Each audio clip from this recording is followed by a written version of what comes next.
Hello students, this is Neelam. Dear students, आज की अपनी इस वीडियो में हम क्लास 8th से चैप्टर नंबर 3 है हमारा, why do we need a parliament.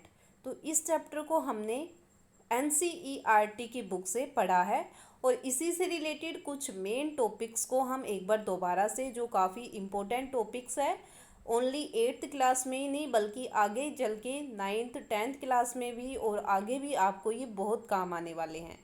तो एक बार इन टॉपिक्स को हम दोबारा से पढ़ेंगे, रिवाइज करेंगे और इनको अच्छे से समझेंगे। तो सबसे पहले हमने देखा पार्लियामेंट में दो हाउस होते हैं, कौन कौन सी? राज्यसभा और लोकसभा। तो इन्हीं दो हाउस के बारे में हम सबसे पहले देखते हैं राज्यसभा के बारे में। द राज्यसभा और अपर हाउस। तो राज्यसभा को कौन सा हाउस बोलते हैं? अपर हाउस बोलते हैं। Represent the states. किसको रिप्रेजेंट करता है? स्टेट्स को, जो कंट्री के राज्य है उनको रिप्रेजेंट करता है। Which have seat in proportion to their population. It is permanent house. जो राज्यसभा होता है वो अपर हाउस के साथ साथ क्या है? परमानेंट हाउस भी है। However, after every 2 year, the tenure of 1/3 of its member end। मतलब ऐसा कभी भी नहीं होगा कि पूरी की पूरी राज्यसभा को एक साथ हटा दिया जाए, उसके जो मेंबर हैं उनको एक साथ हटा दिया जाए, ऐसा कभी नहीं होगा, क्योंकि ये एक परमानेंट हाउस है। इसकी वजह से हर 2 साल में, ठीक है, हर 2 साल बाद इसके 1/3 मेंबर को हटाया जाता है और उसकी जगह अलग मेंबर को उसमें अपॉइंट किया जाता है।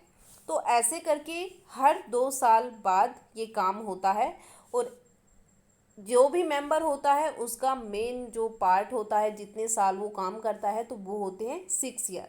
तो उसका जो टाइम पीरियड होता है राज्यसभा के मेंबर का, वो कितना होता है? 6 ईयर्स होता है, 6 साल तक। The Rajya Sabha can have up to 250 members.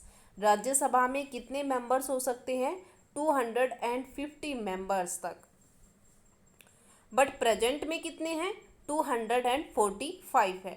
Out of 245, 233 represent the states and union territories. जो 245 मेंबर्स है उनमें से 233 अलग अलग स्टेट्स और अलग अलग टेरिटरीज से आते हैं।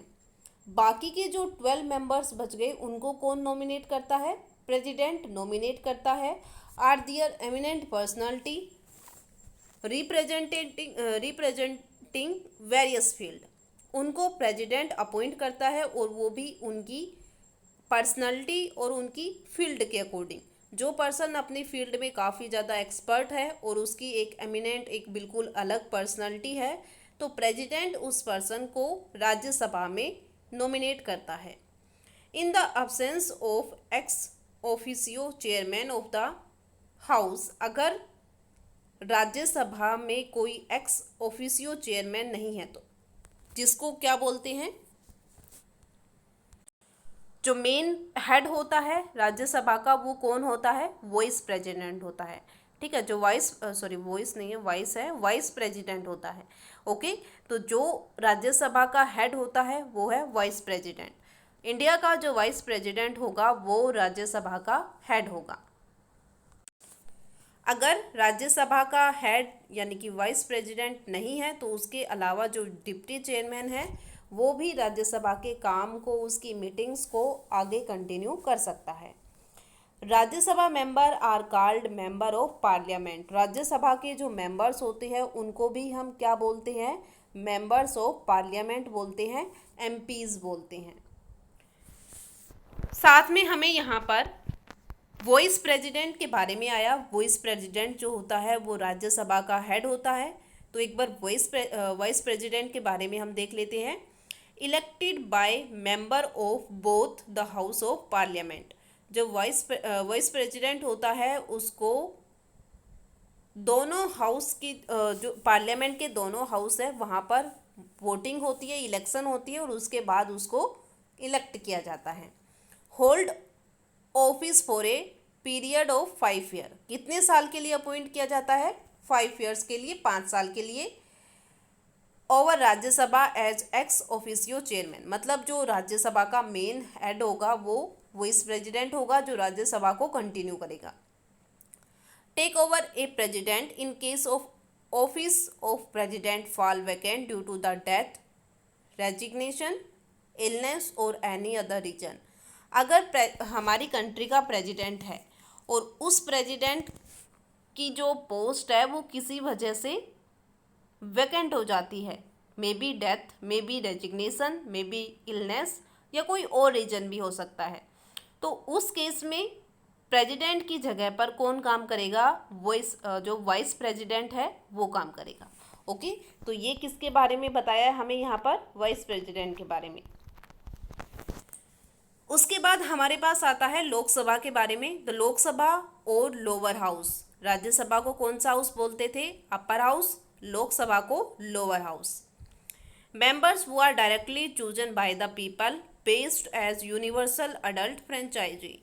लोकसभा के जितने भी मेंबर्स होंगे उनको डायरेक्ट कंट्री के पीपल इलेक्ट करेंगे, और वो भी किसकी वजह से? Universal adult franchise. Universal adult franchise का मतलब होता है राइट टू वोट, मतलब जिस पर्सन की एज 18 ईयर या उससे ज़्यादा है उसको वोटिंग राइट मिलेगा, वो वोट डाल सकता है, और जिस भी मेंबर को सबसे ज़्यादा वोट मिलेंगे वही बन जाएगा लोकसभा का member.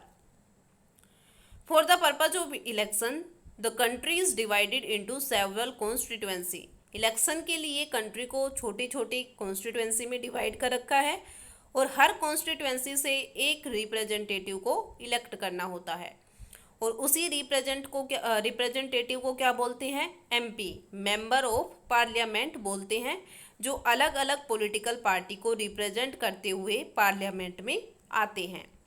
Eight present Lok Sabha has 545 member. Lok Sabha में टोटल कितने मेंबर होते हैं? 545 members, out of which 530 member are elected from the states.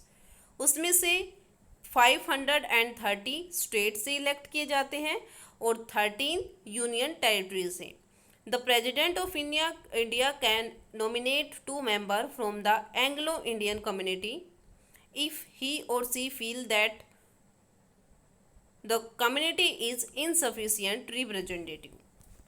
President of India 2 members को अपॉइंट करता है, कहाँ पर? लोकसभा में, और वो कौन पर्सन होंगे? एंग्लो इंडियन कम्युनिटी से होंगे।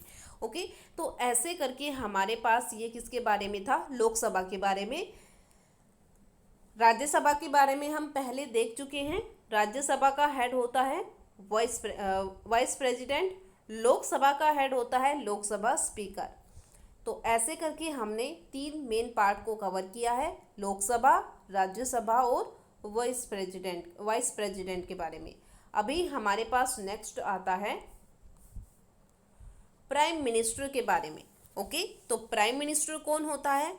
Head of the state and council of the minister. Head of the state and council of the minister, जो मिनिस्टर्स होंगे वो, और स्टेट का हेड कौन होगा? प्राइम मिनिस्टर होगा, appointed by the president. Prime minister को कौन अपॉइंट करेगा? प्रेसिडेंट अपॉइंट करेगा। Hold office for a period of 5 years provide has majority in parliament. Prime minister को कितने टाइम के लिए अपॉइंट किया जाता है? 5 साल के लिए। Chairperson of the planning commission, जो प्लानिंग कमीशन होगा उसका चेयरपर्सन भी कौन होगा? प्राइम मिनिस्टर होगा।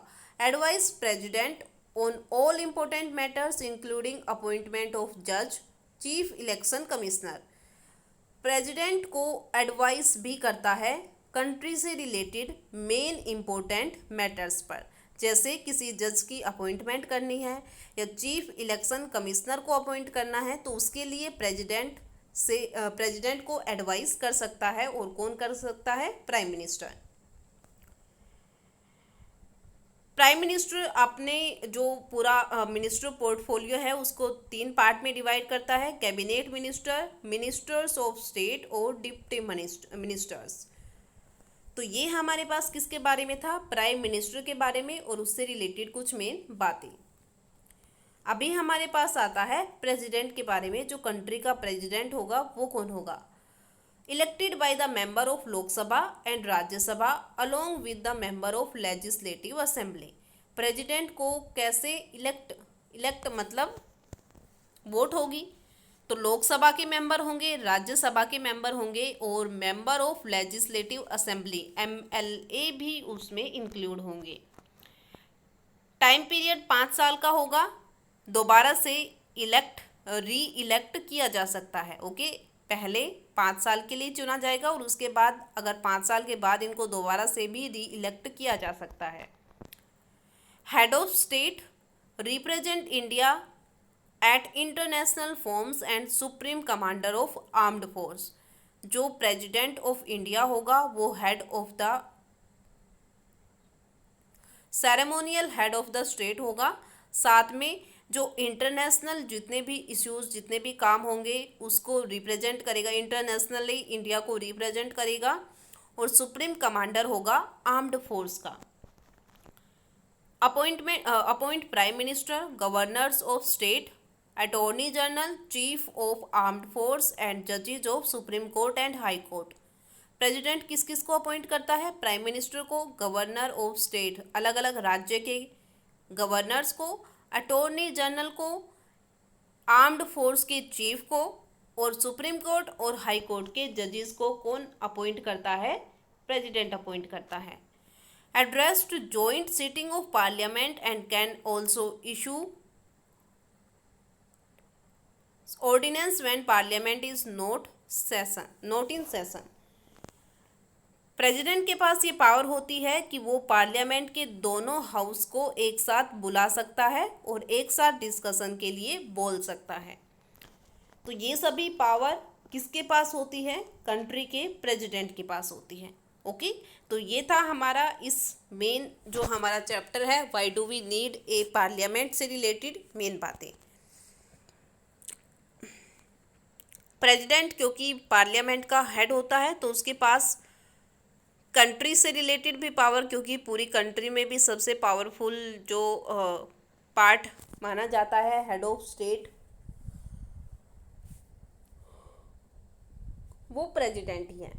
तो ऐसे करके हमने मेन बातों को, ठीक है, मेन टॉपिक को प्रेसिडेंट से रिलेटेड, वाइस प्रेसिडेंट से रिलेटेड, राज्यसभा, लोकसभा और प्राइम मिनिस्टर से रिलेटेड मेन टर्म्स को अपने इस चैप्टर में इस वीडियो के पार्ट में कवर किया है। ओके, तो आई होप जो पार्ट हमने इसमें कवर किया है वो आपको अच्छे से समझ आ गया होगा। अब साथ में आपको क्या करना है, इससे रिलेटेड मेन बात आपको ये करनी है कि आपको कंट्री के president, vice president, Lok Sabha speaker, prime minister के बारे में लिखना है। इनके नाम पता होने चाहिए कि प्रेजेंट में कंट्री का प्रेसिडेंट कौन है, वाइस प्रेसिडेंट कौन है, लोकसभा स्पीकर कौन है और साथ में प्राइम मिनिस्टर कौन है। ठीक है, तो इनके नाम आप अपनी नोटबुक में लिखोगे और उनको याद भी करोगे। तो ये था हमारी वीडियो का पार्ट। आई होप आपको अच्छे से समझ आ गया होगा। अगर इसमें कोई भी प्रॉब्लम है तो वो आप मेरे साथ डिस्कस कर सकते हो। Thank you.